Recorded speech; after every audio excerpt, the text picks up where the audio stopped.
How to log in to emo account.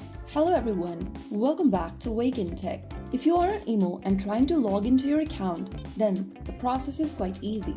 First thing to do is to tap open the emo app icon on your phone or tablet to launch the app open. Now, you'll be asked to enter your phone number and choose your country or region. Select your country or region from the drop-down menu. You can also type in the name of your country or choose it from the list. After selecting it, in the text box where it says phone number, type in your correct phone number. After typing down your phone number, tap on the check mark right next to the phone number tab. Ensure that the phone number is correct by clicking OK, and you'll be asked for a verification code sent to your phone via SMS or call.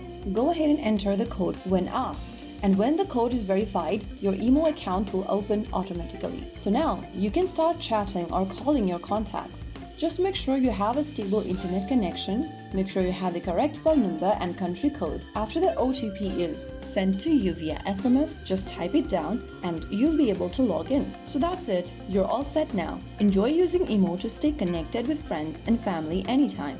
If you found the video helpful, don't forget to like, share and subscribe to our channel. I will see you again in the next video. Stay tuned and thanks for watching.